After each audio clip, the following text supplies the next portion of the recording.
आज की कथा है शिव पार्वती संवाद। क्या गंगा में डुबकी लगाने से धुलते हैं पाप? आइए शुरू करते हैं। एक समय शिव जी महाराज पार्वती जी के साथ हरिद्वार में घूम रहे थे।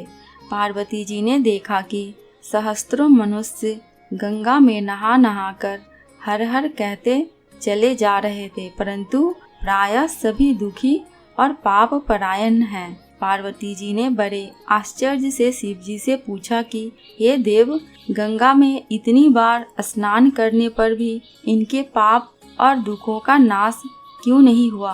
क्या गंगा में सामर्थ्य नहीं रही? शिव जी ने कहा, प्रिय, गंगा में तो वही सामर्थ्य है, परंतु इन लोगों में पाप नाशनी गंगा में स्नान ही नहीं किया, तब इन्हें लाभ कैसे होगी? पार्वती जी ने आश्चर्य से कहा कि स्नान कैसे नहीं किया? सभी तो नहा नहा कर आ रहे हैं, अभी तक इनके शरीर भी नहीं सूखे हैं। शिव जी ने कहा, यह केवल जल में डुबकी लगाकर आ रहे हैं, तुम्हें कल इसका रहस्य समझाऊंगा। दूसरे दिन बड़े जोर की बरसात होने लगी। गलियां कीचड़ से भर गई।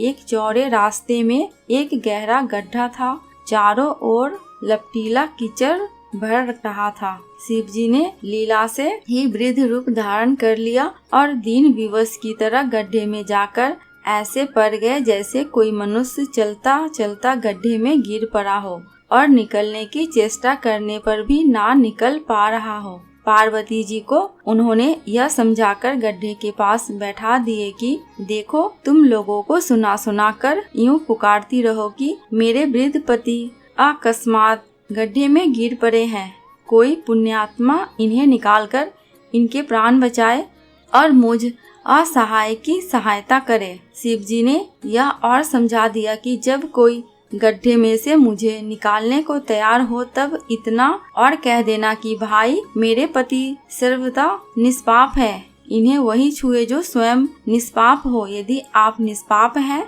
तो इनके हाथ लगाइए, नहीं तो हाथ लगाते ही आप भस्म हो जाएंगे। पार्वती जी तथास्तु कहकर गड्ढे के किनारे बैठ गई और आने जाने वालों को सुना सुना कर शिव जी की सिखाई हुई बात कहने लगी। गंगा में नहाकर लोगों के दल आ रहे हैं। सुंदर युवती को यूं ही बैठी देखकर कईयों के मन में पाप आया। कई लोग लज्जा से डरे तो कईयों को कुछ धर्म का भय हुआ। कई कानून से डरे। कुछ लोगों ने तो पार्वती जी को यह भी सुना दिया कि मरने दे बुढ़े को, क्यों उसके लिए रोती है। आगे और कुछ दयालु सच्चरित्र पुरुष थे। उन्होंने करुणावश हो युवती के पति को निकालना चाहा, परंतु पार्वती के वचन सुनकर वे भी रुक गए। उन्होंने सोचा कि हम गंगा में नहाकर आए हैं तो क्या हुआ, पापी तो है ही, कहीं होम करते हाथ न जल जाए।